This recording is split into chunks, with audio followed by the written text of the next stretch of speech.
You are listening to This is Oklahoma, hosted by Mike Hearn, telling stories of Oklahomans and those that have made it their home. What's up, guys? Welcome back to another episode of This is Oklahoma podcast. Mike Hearn here, your host, back with another episode. Excited to share this episode with you today. But before we do, I've got to thank our sponsors. First of all, the Oklahoma Hall of Fame. They've been a huge part of this podcast for the last few years. So the Oklahoma Hall of Fame have been sharing Oklahoma's story through its people since 1927. For more information on the Oklahoma Hall of Fame, go to www.oklahomahof.com. And for daily updates, go to oklahomahof on Instagram and give them a follow. Our other sponsor today is the Chickasaw Nation. Now, the Chickasaw Nation have sponsored pretty much everything in Oklahoma. They're a huge supporter of Oklahoma, and it's an honor to have their name and their brand supporting this podcast. So a huge shout out to Governor Anatoby for supporting this podcast. It really means a lot.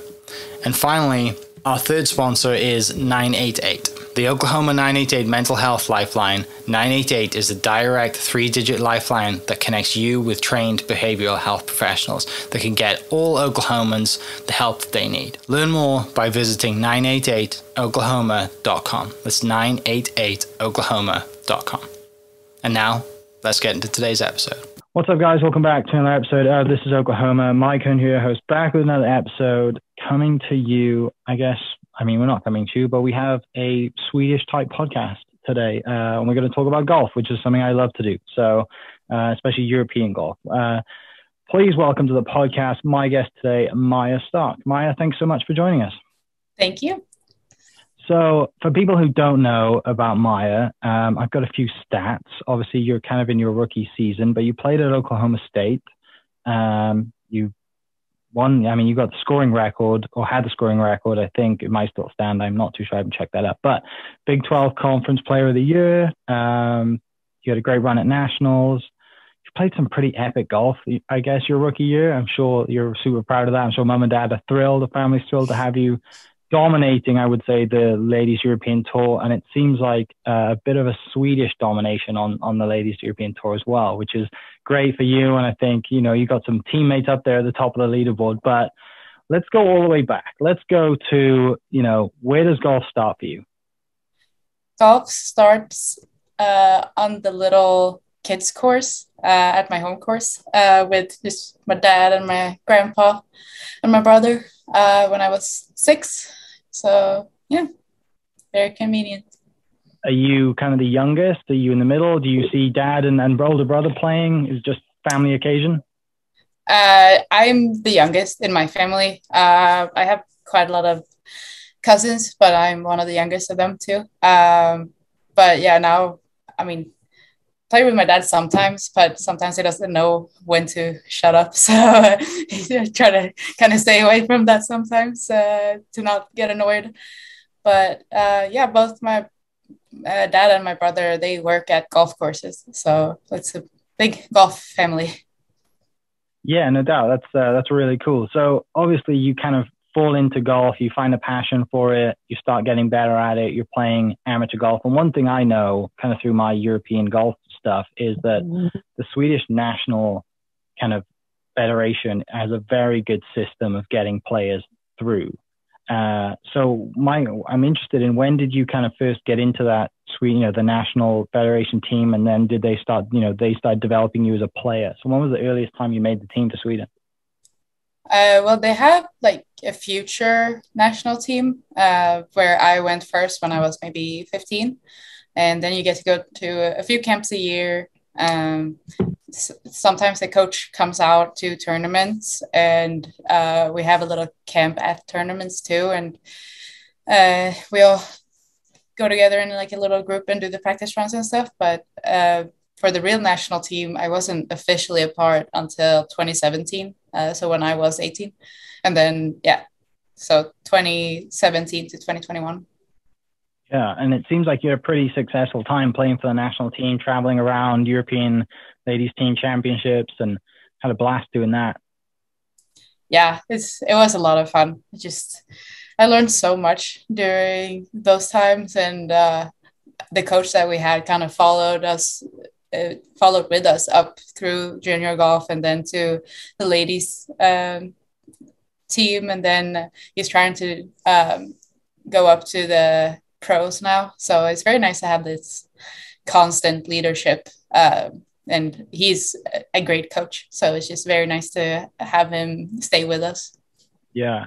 So when you start playing for the national team, then, when you're about 18 and 2017, that kind of time, is that when you're kind of on the radar for, I think I want to go to the States. I think that's when my next step is to, instead of going to college in Sweden, my next step is to go to college in America.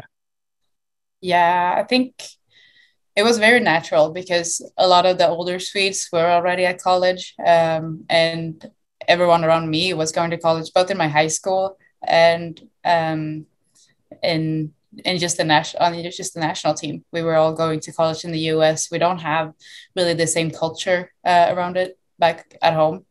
So we have one golf college, but it's not like you compete against other schools and stuff. So yeah, it's a bit different, and it was just nice to have that so competitive nature that you have in the US instead of staying at home and travel by yourself to tournaments. Yeah, traveling in the team environment is so much fun. I don't know, you just grow, like I said, you grow as a person, you grow just as a team together, you build fantastic friendships that you'll have for a lifetime.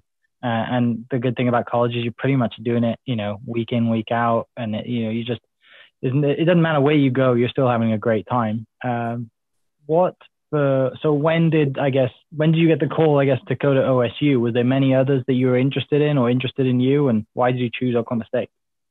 Yeah, there were a couple of others. So we visited University of Alabama, Louisiana State, Oklahoma State, and Arizona State. And I just like OSU because, well, I got the coaches that I committed to left right before I got there. But I really liked the coaches that were there before. One of them was Swedish. He had played on the team. And the head coach was just a really nice person. So I figured that would be a good match. I didn't really feel like I needed coaches. I mostly just needed friends. And then, to get the competitiveness of the American golf instead of the European. And I just thought that it felt great. The practice facilities were, Carson are absolutely amazing. They always had pretty good teams. So I just felt like it was a perfect fit. Yeah. And that Swedish guy who was that was Par, right? Mm-hmm. Yeah. So small world, funny story. But the university that I played at was a small Division II one in Oklahoma City. And before I came up, Par was the assistant coach. Oh, no way. So he came from my university, small Southern Nazarene University, small, Division II. I think it was NAIA at the time when he was there as an assistant, and then he obviously came up to Oklahoma State. So, so that's kind of, and a couple of guys on my team were Swedish, and they knew him as well that's kind of how they ended up there. And that was Johan Anderson and Andreas Anderson. Who are now back, I think, in Sweden. But small world, and that's hilarious that you obviously know who Par is. And really, I think Par taught everyone on our team before I got there to hit stingers because no one knew how to do that properly. Oh, yeah. I love that he just loved playing with the team and challenging them and say, hey, could you hit this shot for me, please? And then they just had to do it. Yeah, I really like that about him. Yeah, that's so cool to have that because I think a lot of coaches out here and people who don't really know the golf world, a lot of the coaches don't play. They're calling kind of more team management, right? Whereas the assistants might have still played or they're still trying to play and they still want to get out there and be competitive. So you commit to Oklahoma State, you fly out to Stillwater. Did you come on a visit before you came out? Yeah, first I went on the visit just with an unofficial visit, and I had my mom with me. We traveled with another player. Well, we traveled with Lynn Grant and her dad because we were all interested in the same schools. But we didn't get to see much then, really. And then I went on my official visit, and it just felt nice. Everyone's super nice, and we get to go to a football game to see what that was like. And it felt like, I guess you would get that feeling from a lot of places before you go there. You don't really know how it works. It's just nice and exciting to see a new place. Mm-hmm. Yeah, the visit thing, you're right. It's kind of a strange thing, right? Because you're kind of on vacation, but you're also like trying to figure out where you're going to spend the next 4 years of your life. And everyone is trying to sell you, right? Everyone's trying to convince you to come here. So everyone's being so nice to you as well. Exactly. Yeah. But it's very nice, very luxurious. Yeah. That's kind of the one thing, like Oklahomans are just great. And that's one of the reasons why I stayed here. Like everyone's just super nice, just generally as well. Like they actually, really care about it. But obviously, you come here and what was, I guess, the first, had you kind of ever experienced heat like it being here before? Well, I came in January. Okay. Yeah, so I came 6 months later than I should have. And then it was pretty funny. It was fine. The first day I was wearing shorts and a t-shirt, and then the next day was a snowstorm. So that was kind of a shock that it could just switch like that. And I mean, Oklahoma just keeps switching the weather like an on and off switch. So I don't really think I've never been there in August. Not really in September because so then COVID, right when I started, COVID hit, and then I was home for 6 months, and then I came back middle of August, but I had to be in quarantine for 2 weeks, so I didn't really get out until October.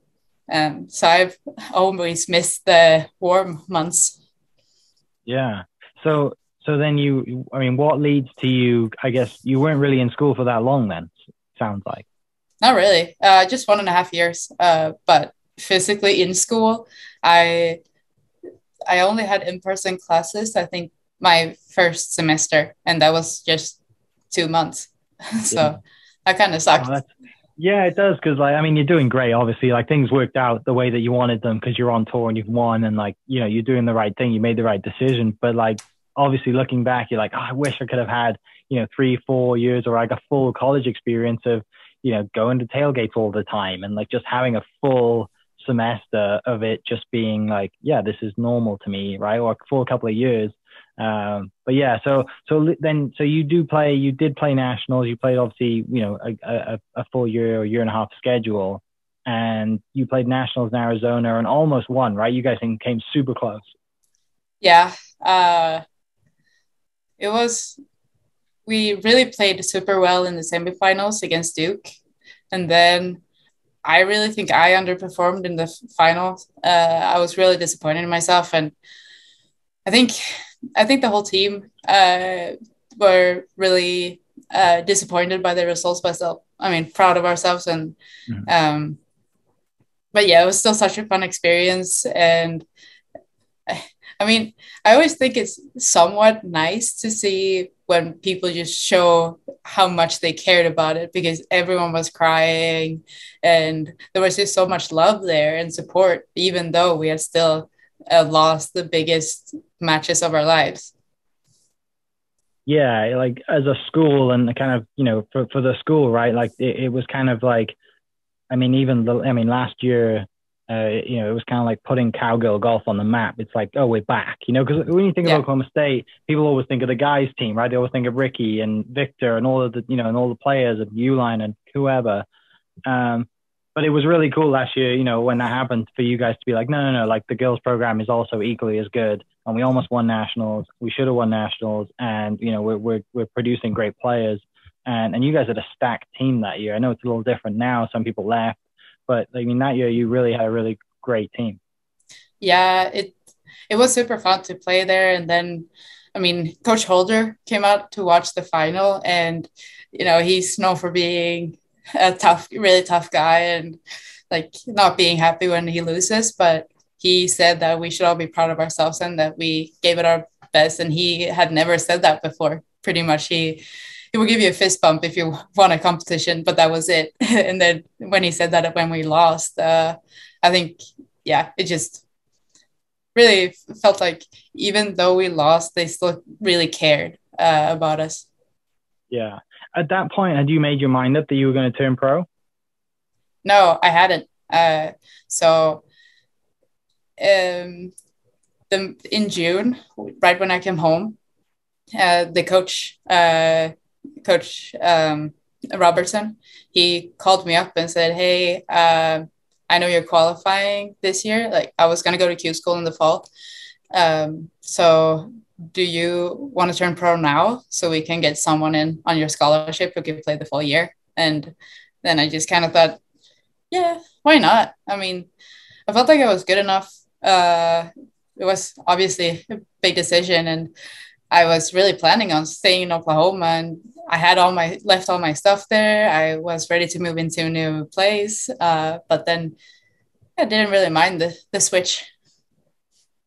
Yeah, because I mean, for you, I mean, obviously it's a big deal, right? Like, but like you said, I mean, I think at the time you got to, I think it was 6th in the world rankings as an amateur. I mean, generally, if you're in the top 50, most people like you should turn pro. I think, and also I think with women's golf, it's kind of in a really interesting period at the moment with people like yourself and others that are coming on tour, people like Lynn, you, the kind of new breed and the new, I guess, generation of golfers. It's kind of like a switch because now I think you've all got a lot more speed, right? You're all like kind of quote bombing it. It's not like Lexi is the only one anymore, right? You're all kind of up there, you're all sending it, but you're also all still, I mean, you're still like most women golfers, like you can chip and putt like nobody else, right? So it's really interesting. And now it seems obviously you made the right decision because you won, but it's really cool to look back and see, you're like, I had the confidence in myself and I went and did it. Yeah, for sure. I really doubted, and I mean, I always have the nightmare scenario in my head when I make those kind of big decisions. But my coach in Sweden, he always says, don't expect anything, but be prepared for everything. So I was prepared that it could go really well, and also that it could just go super poorly. I would have to,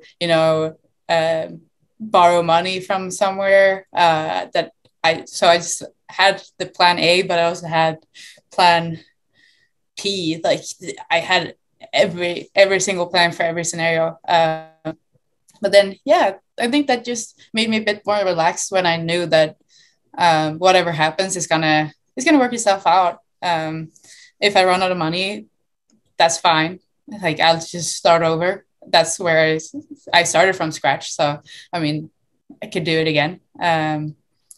So yeah, I think it was the right decision because I really felt done with college and school and college golf. I obviously, the nicest part about Oklahoma was just to hang out with your friends 24/7 and travel with the team. It was always so much fun.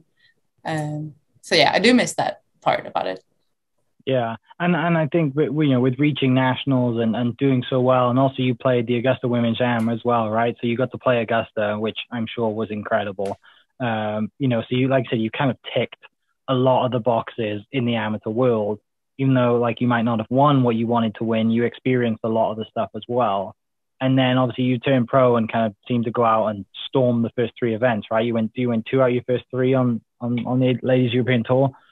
That's what the stat says on Wikipedia anyway. Yeah, actually, yeah. Yeah. So you kind of knew early on. Yeah, but I mean, if it didn't turn out that way, I think I would have been pissed that I actually turned pro and didn't just stay and mature more. But I'm happy it worked out. Yeah, I'm sure a lot of people are. I mean, I had Jay Moore on the podcast, about 6 months ago. And, we were talking about golf in general. And, I think he said something like, it obviously brings him great pleasure and makes him super happy when he sees people turning pro and winning. Like he's clearly, he had a part in that and, he's doing great things up there with, both programs. But it was interesting to hear his story and I mean, obviously a hell of a golfer in his own right, doing, telling his story and, basically winning the Walker Cup or had the winning point in the Walker Cup the 1 year. But tell me about kind of, this year then, this rookie season you've had, winning, I think, 5 times, and then one of them was a co-sanctioned event, right? Or was that 6 total? So you have your LPGA Tour card, I think is what it says. Yeah. I think it's 5 on the European Tour, and well, one of those 5 were in the LPGA one. Yeah. But I don't know. didn't expect it, but it's very nice that it happened. And I don't know, it's just when I got to play the US Open a couple of times as an amateur and I was like top 20, I really felt like I belong out here. I could win stuff. And then I went out and I proved to myself that I could win stuff. And then it was just like, well, let's win more. Let's see how good we can get. And then obviously I got this opportunity thanks to the co-sanctioned win. And now I just want to be out here and prove that I can win on the highest level too. Yeah, I get it. When you get that first win, you know, it's kind of like unlocking the door, right? It's like, oh, I'm good enough now. I can do this. I should win. I can win every week, right? That realization of, yeah, I can win here. I can do this. And then, you know, you start, it seems like your playing style is pretty aggressive as well. So yes. I think that probably suits you.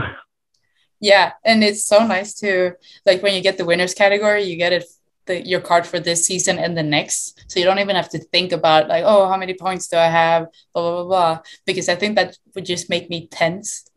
But now I don't even have to worry about that. And I think that just allows me to play more aggressively and have that aggressive mindset. Like, oh, it doesn't matter if I don't make the cut this week, because I've probably learned something from it. And I mean, it doesn't affect me at all in where I can play. So it's a very nice situation to be in. Yeah, that makes a huge difference, especially when you got 6 holes to go and you're like, hey, I'm in kind of T15, but if I make a huge run and birdie the last 6, I'm going to have a chance to finish in top 5. But if I triple and double and I'm 8 over for the last 6, it doesn't matter. Like, that's a really nice position to be in. Yeah, absolutely. And not going into the weeks either thinking, oh, if I don't do well this week, I have to play. Like some people out here, they say, oh, if I do well this week and next, I don't think I have to play these 10 weeks in a row. And that would be nice for me. I'm like, 10 weeks in a row I've tried 5 once and I was so sore, like everything hurt. My mentality, just, I couldn't think. I just had like brain farts all the time. I couldn't focus really. But yeah, so it's a really tough situation that they're in, and I really like applaud them for making it through it and actually like doing the 10 weeks when they feel like they have to. Yeah, you're kind of like, I mean, you're locked in, right? You're kind of forced to play those to make money to keep your card. And then thankfully that's a position that you don't ever have to worry about for like at least the next 2 years, and I doubt ever. But tell me about so you're playing in the States at the moment. Is your plan to live out here and stay out here and play on LPGA Tour? I don't plan on living here, but I plan on staying here and playing, I don't know, 10 years. So yeah. For now, the plan is to stay on the best tour and try to see how much I can win here. Yeah, that's I mean, it's great. It's a great opportunity. You obviously have the beauty of picking either tours and, like I said, coming over here for a 3 or 4 week stretch and then going home and enjoying it and some time off, and seems like the ideal way to do it. Tell me about the other thing I want to talk to you about as well is Solheim Cup. Like that, looking up must be for you growing up. I know it was in Sweden a few years ago at Halmstad, I believe. I actually played that golf course once. I say once. We played it for a weekend European Team Championships. I was terrible. But I do remember, though, it was the middle of summer and I was walking to the tee because you walked from the hotel because we stayed right there. I was walking to the tee box at like 7 a.m. on a Tuesday morning, and there was people pouring out of the nightclub in the hotel. And I'm just like carrying my clubs. I'm thinking, I'd rather be with them. I'd rather be them right now because I'm hitting it sideways. Yeah. I'd rather be them calling out the nightclub at 7 a.m. with a hangover than actually going to play, which was the state of my golf game at the time. But obviously, it's held the Solheim Cup. It's a great golf course. Obviously, Swedish golf is in the women's world, and the men's world, but obviously for you in this, women's world, Swedish golf, you got some absolute stars, some standouts that you've looked up to. So what, and with the European golf last year, was it last year? Last year maybe they played right and they played great out in the States. Mm-hmm. 2 years ago, whatever. So yeah, what kind of is your? I mean, no doubt it's a goal, but have you ever been to one before? What's your experience with people like that and tournaments? Like the Solheim Cup. Yeah, I grew up with playing team sport. Well, I played soccer for many years because my dad used to be a soccer coach, and I just love the team sports and the camaraderie that comes with that. And then, I started golf, and you don't really get the same thing. I mean, obviously, a lot of people still root for you, but they always want to beat you. Whereas I feel like with team sports, it's just one person's win is everyone's win. And that's how we try to do in golf. But you always have someone trying to beat you. And yeah, I was looking at a documentary that we had back in Sweden that was about the 2013 Solheim Cup when they played in Denver, and they won for the first time on Europe won for the first time on American soil. And it was a lot about, Lotta Neumann and Caroline Hedwall, because Caroline, she was a rookie, I think, and Lotta was the captain. And that just made me really want to play the Solheim Cup. Like, I didn't care about anything else in golf, really. I just wanted to be so good that I could play in the Solheim Cup one day. And yes, looking pretty good, I think, right now. And I went to I was on the Team Europe at the 2017 Junior Solheim Cup. And then we obviously got to stay and watch the whole week. And that was also so much fun to actually, and I think it helps to see that the players, they don't hit all perfect shots, but they make it work. And that's when I really felt like, oh, well, maybe I'm not as far away from turning pro as I thought I was, because I'd never been to a women's competition before. So that really helped me with confidence. Yeah, and probably, I mean, winning, you obviously won, a bunch of times now, and winning, you probably had a huge realization as well when you won and you didn't hit a perfect shot every single time, right? Like, you can win and you don't have to be at your best. Yes, for sure. I mean, I felt like I didn't win last week, but I shot -16 and it felt absolutely awful at times. Like, I had no idea what I was doing. Shots were going just so wide, and I don't think I've hit it that wide in, I don't know, a couple of years, but still be able to shoot -16 in 4 rounds. I'm very happy with that. And that's when I feel like my game has really reached a new level, because it doesn't need to be perfect, because something else will still work. Like my half long putting, 15 to 20 foot, was really good last week. So I made a lot of birdies, and that just weighs up for, all the bad shots I had. I managed to save a bunch of pars, and that's just a confidence builder, because then that, oh, I can miss hit, but can still try to become the new trash queen instead of Christy Kerr. Yeah, and I think I looked at your scorecard the last round, and you'd had 5 or 6 birdies in a row. And I was just like, and after what you just said, I hit it everywhere, but the putter was hot. It's just yeah, you still have it, right? You still have moments of brilliance. And like you said, to have an off week, to your standards, and still shoot 16 under. And I think there was a lot of people tied, right, at T3 last week. So oh, yeah, your finish looked a lot worse on paper than it actually was, because there was 8 million people at T3. But the one thing I'm kind of interested in, and this is just for the golf nerd in me, are you a tinkerer? Are you kind of to the numbers? Are you what do you like as a golfer? Or do you just say, give me the track, are you a TrackMan person, or is it more feel? It's more feel. I've started to notice that when I use TrackMan and everything like that, I just get so stuck in the technique stuff. And I'm like, well, it looks great, but the shots are going everywhere. So what do? I have no idea, because it looks exactly how I want to, but I'm thinning every single shot. And obviously, no swing can be perfect. Some people are close to having it, but it takes a lot of work.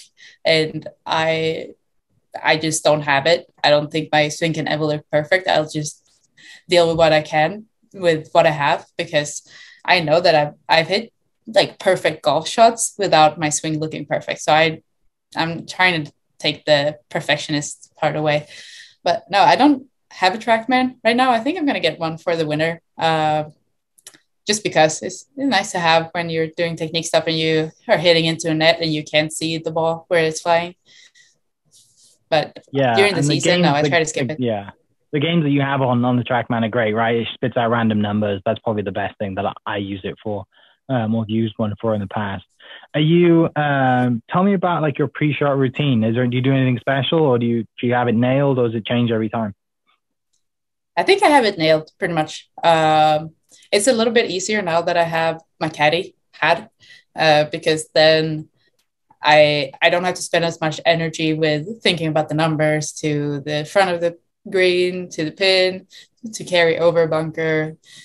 So I always look in my yardage book, see, like, put out the dot in the yardage book, where's the pin? And then I see, okay, is it close to, can I easily get short-sighted here or whatever? And then I make the decision. I say, okay, let's hit it this number. And then I just go for it. And I mean, sometimes I don't do it correctly because you say, okay, don't aim at the pin, aim at the tree there, just focus on the tree. And sometimes I'm like, well, I just like, right before I hit the ball, I'm like, I just look at the pin a little bit more. And then it usually ends up going straight towards the pin instead of the tree that I was aiming at. So it's it's not perfect, but it pretty much always works out. It's not because of the pre-shot routine that I mess up. Mm-hmm. Yeah, I think that's the internal battle with golf, right? Is you're standing over like a, I don't know, 140-yard shot, and you're like, not really a perfect number, but I fancy hitting like a half shot and cutting one in there. I shouldn't really go at this flag, but why not, right? Yeah, like, exactly. You pull it off, great. If you don't, you could be making bogey or double. But oh yeah, for sure. That's really interesting that, I think we all do that, right? I think everyone listening that's played golf, doesn't matter what level you are, York is kind of, you have that internal battle. Mm-hmm. What about, do you have any superstitions? Do you mark your ball in a certain way? Is there anything else that you do that's like kind of funky? Well, I mean, I don't know any. Well, I think I know one golfer who doesn't mark the ball in the same way every time, but I've always marked this ball in the same way. So I always have two little dots above the logo. But I never touch a trophy before I win it because I don't know. I don't know who I heard it from, but someone said that if you touch a trophy, you'll never win it.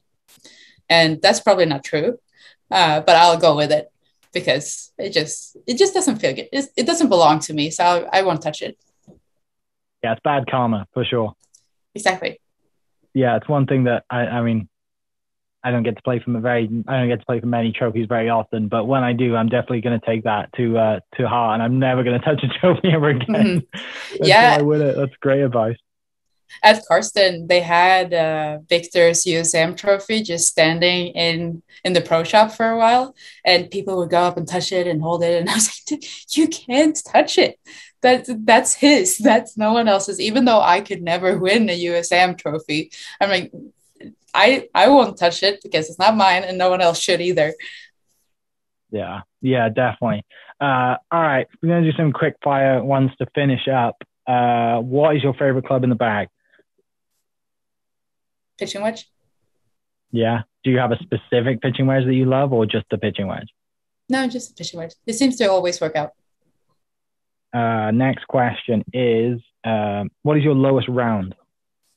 63. Or 62 in qualifying, and then 63 in tournaments.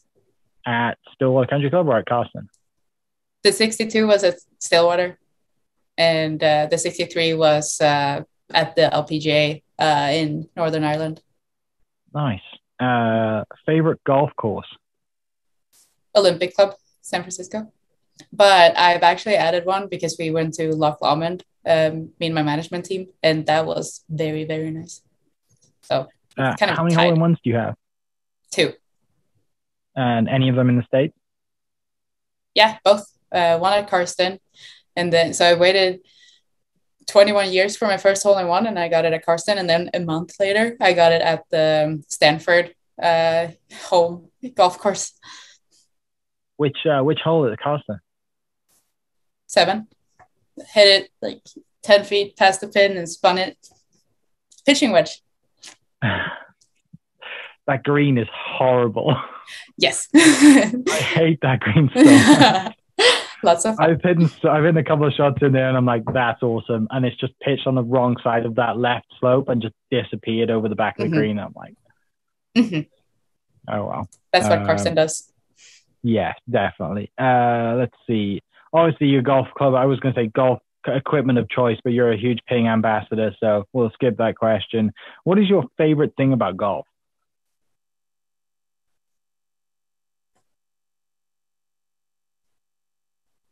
I think the social aspect, that you can play with absolutely anyone, compete against absolutely anyone, and it will still be a fair fight. And, you can be out there all day, whereas with a lot of other sports, they're more maybe physically demanding. So you can only practice for a couple of hours a day, and then you'll be drained. Whereas with golf, you can play all day, every day for up to a limit, of course. But yeah, you can just hang out with your friends all the time. Very nice. Favorite on-course golf snack? Ooh, I like the kind bars. They're Oklahoma. No, are they Oklahoma based? No, they're not. Kai's bars are Oklahoma based. Close. Okay. Same concept. All right. There's one golf course in the world that you wish everybody would get to see it. It could be in Sweden. It could be anywhere. Is there one that stands out? You think, I wish everyone in the golfing world would be able to play this golf course, other than Augusta, because obviously that seems. I was going to say Augusta. Yeah. Then I say Loch Lomond, because that's very difficult to get to play. But it's super pretty. You get treated like a princess. They have a very nice, huge lake right by it, and you get the Scottish big hills, and it's super nice. Awesome. Last question. What would you have done if you didn't play golf? I think top choice would be a soccer player or something, professional. But then I studied psychology, and I like talking with people about their problems. So maybe a therapist. Yeah. Okay. Awesome. Well, thank you so much. I really appreciate it. It's been awesome. For everyone listening, I'll post your Instagram in the link below, Maja Stock 1. And good luck for the rest of the season. Have a great time in the States and safe travels back home. Thank you so much. Hope you guys enjoyed that great episode. Thank you so much for listening. As always, huge shout out to our sponsors, the Oklahoma Hall of Fame, sharing Oklahoma story through its people since 1927. For more information on the Oklahoma Hall of Fame, go to www.oklahomahof.com and follow them on Instagram for daily updates at oklahomahof. Our other sponsor, the Chickasaw Nation, amazing sponsor. They do amazing things for the state, and they're always sponsoring something in Oklahoma. They're a huge supporter of Oklahoma, and without their support, we wouldn't be able to do what we do. And finally, our third sponsor for today, the Oklahoma 988 Mental Health Lifeline. 988 is the direct 3-digit lifeline that connects you with the trained behavioral health professionals that can get all Oklahomans the help that they need. Learn more by visiting 988oklahoma.com. It's 988oklahoma.com. Thank you for listening. Thank you for listening. We are inspired by those around us and hope that you are too. Make sure you subscribe to this podcast on your favorite podcast platform and leave us a review so we can keep telling your stories. For more great Oklahoma content, follow This Is Oklahoma on Facebook and Instagram.